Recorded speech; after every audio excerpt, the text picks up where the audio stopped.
ባሳለፍነው ሳምንት መጨረሻ ያልተጠበቁ ቁንጮ ባለስልጣናት መባረር ወይንም መሰናበት ዜና ተሰምቷል። ጠቅላይ ሚኒስትር አብይም ያደረጉት ወሳኝ ሽምግልና እንዳልተሳካ እየተነገረ ነው። ለሳምንት የቆየው ፍጥጫም በሁለት ወሳኝ የባንክ መሪዎች ስንብት ተጠናቋል።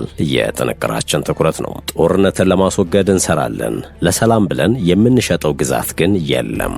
ጄኔራል ታደሰ ወረደ ከመቀለው ስብሰባ ማግስት የሰጡት ቃለ ምልልስ ነው። ወልቃይትን ለሰላም ብለን አንሰጥም ስላሉት ጄኔራል ታደሰ ወረደ ዝርዝር መረጃ ይዘናል። ከዚህ ውጪ ከአሜሪካ እስከ ሩዋንዳ ኢትዮጵያውያን ከሰሞኑ የገጠማቸው ፈተናም በዝርዝር የሚዳሰስ ይሆናል። ሌሎችም ጉዳዮች ተካተዋል። ጤና ይስጥልን። የሰዓቱ የመረጃ ጥንቅራችን ተጀምሯል። በመግቢያችን ላይ ያደመጣችኋቸውን አበይት ነጥቦችን ዝርዝር ጉዳዮቻቸውን እንደሚከተለው እናጋራችሁ።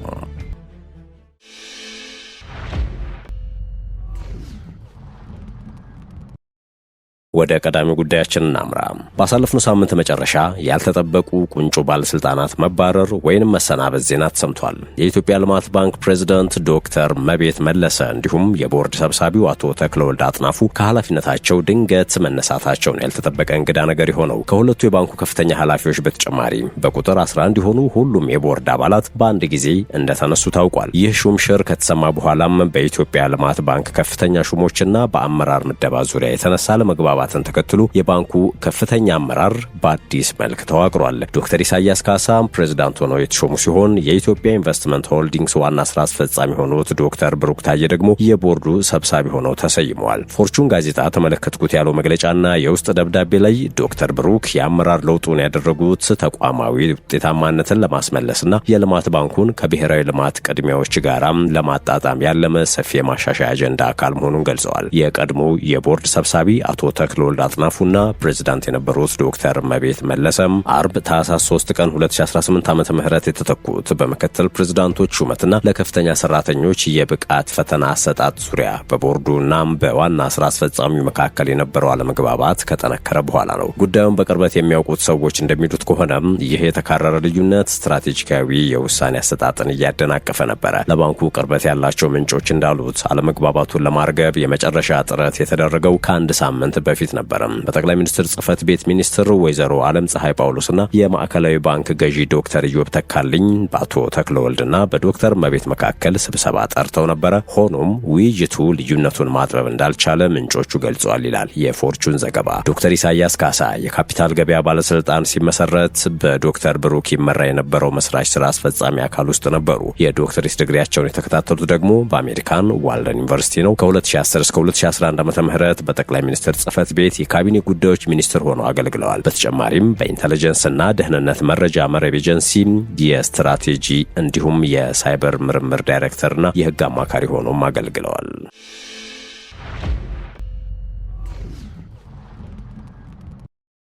ጥንቅራችን ቀጥሏል። ወደ ሌላኛው ጉዳያችን እናምራችሁ።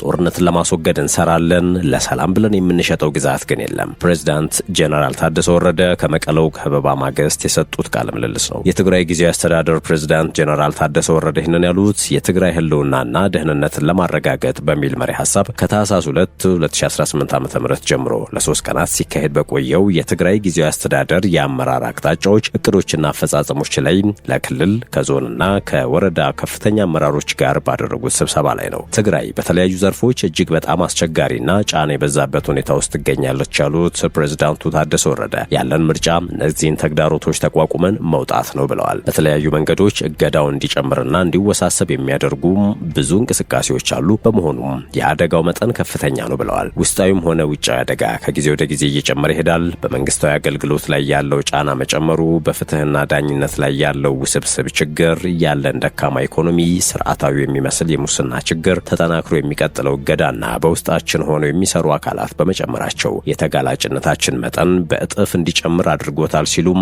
ጄኔራል ታደሰ ወረደ ተናግረዋል። በተጨማሪም የጊዜያዊ አስተዳደሩ ፕሬዝዳንት እንዳሉት ተቸገርኩ ብለህ ብትጮህ የሚሰማህ በሌለበት ዓለም አቀፍ ሁኔታ ውስጥ ነው ያለነው። ሀገራት የራሳቸውን ፍላጎት የሚያስቀድሙበት፣ ብትሞትም የሚሰማህ በሌለበትና ለሰብአዊነት የሚሰጠው ትኩረት በቀነሰበት ዓለም አቀፍ ሁኔታ ውስጥ እንገኛለን ብለዋል። ለዚህ መፍትሄው ያለውም በውስጣችን በምንፈጥረው አቅም ነው ሲሉ ፕሬዝዳንት ታደሰ ገልጸዋል። አደጋዎችን ተሸክሞ በማይቀጥልበት ሁኔታ ውስጥ ነው ያለነው። እነዚህንም መፍታት የምንችለው አንድ በመሆን በመረጋጋት እንዲሁም በራሳችን አቅም ብቻ ነው ያሉት ጄኔራል ታደሰ ወረደ አንድ ከሆንና አቅም ከገነባን የመሰማት አቅማችንና የመደራደር አቅማችን ከፍ ያደርጋል ብለዋል። በተጨማሪም ጄኔራል ታደሰ ወረደ የበጋን መምጣት በመጠበቅና የመኸርን ምርት መጨመርን የሚለካ የኢኮኖሚ ጥንካሬ የለም ያሉ ሲሆን ጠንካራ አቅም የሚኖረው ጠንካራ ኢኮኖሚ ሲገነባና በዝናብ ላይ ጥገኛ ያልሆነ ኢኮኖሚ ሲገነባ ነው ብለዋል። ከጎረቤት ክልሎችና ከፌዴራል መንግስት ጋር ያለው ግንኙነትን በአግባቡ እንሰራበታለን ያሉ ሲሆን የሚኖረንና የምንፈጥረው ግንኙነት ግን በአቻ ለአቻ መርህ በራስ መተሳሰርና መደጋገፍ ላይ የተመሰረተ መሆን አለበት ነው ያሉት። በጊዜያዊ አስተዳደር ፕሬዝዳንት በቀረበው የትግራይ ጊዜያዊ አስተዳደር የአመራር አቅጣጫዎችና እቅዶች ሰነድ ላይ ውይይት ተደርጎበት ለተነሱ ጥያቄዎችና አስተያየቶች ምላሽ ከተሰጠ በኋላ ቀጣይ የአመራር አቅጣጫዎችና አፈጻጸማቸው ተብራርተው በሙሉ ድምጽ ጸድቆ ለ3 ቀናት ሲካሄድ የቆየው መድረክ ታህሳስ 4 2018 ዓ.ም ተጠናቋል።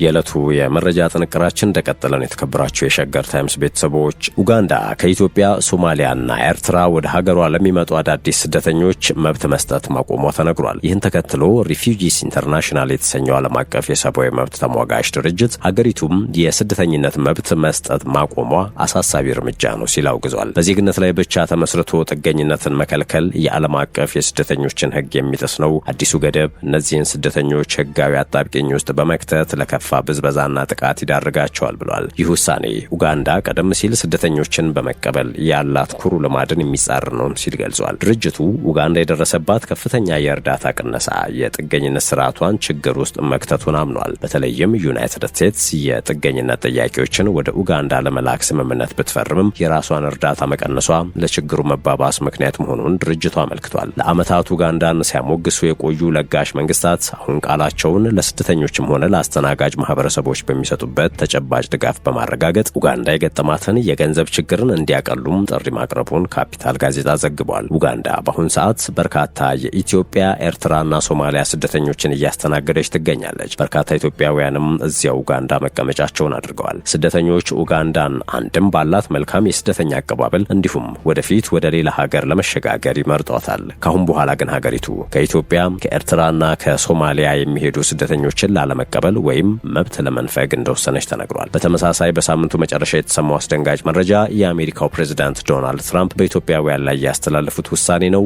የፕሬዝዳንት ትራምፕ አስተዳደር ከትግራዩ ጦርነት ጋር በተያያዘ በቀድሞ የባይደን አስተዳደር ለኢትዮጵያውያን ተሰጥቶ የነበረውን ጊዜያዊ ከለላ ማንሳቱን አስታውቋል። የአሜሪካ የሀገር ውስጥ ጉዳይ መስሪያ ቤት አሜሪካ ውስጥ ለመቆየት የሚያበቃ የተለየ ሕጋዊ ምክንያት የሌላቸው ያላቸውን ከለላ ተሰጥቷቸው የነበሩ ኢትዮጵያውያን በፈቃዳቸው እንዲወጡም 60 ቀናት ገደብ ሰጥቷቸዋል። ከለላው የተነሳው ኢትዮጵያውያን ወደ ሀገራቸው ቢመለሱ አሳሳቢ የደህንነት ስጋት አይገጥማቸውም በሚል ድምዳሜ ላይ በመመስረት መሆኑን መስሪያ ቤቱ ገልጿል። በቀነ ገደቡ በፍቃዳቸው የማይወጡ ኢትዮጵያውያን ታስረው ወደ ሀገራቸው የሚባረሩና በድጋሚ በህጋዊ መንገድ ወደ አሜሪካን እንዳይገቡ ሊታገዱ እንደሚችሉም መስሪያ ቤቱ አስጠንቅቋል።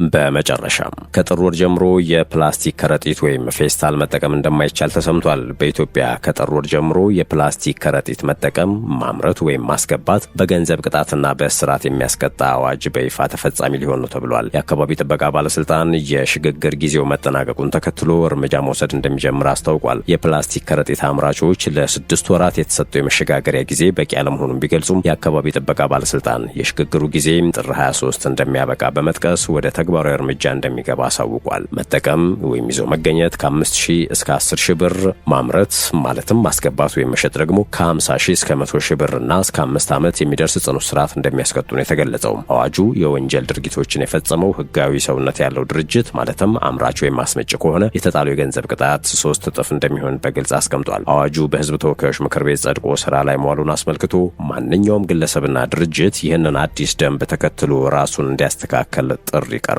የተከበራችሁ የሸገር ታይምስ ቤተሰቦች ለሰዓቱ ያለን የመረጃ ጥንቅራችን ያደመጣችሁትን ይመስል ነበር። ስለተከታተላችሁን ከልብ አመሰገንን። በቀጣይ መረጃዎቻችን ተመልሰን እንገናኛለን። በያላችሁበት ሰናይ ጊዜ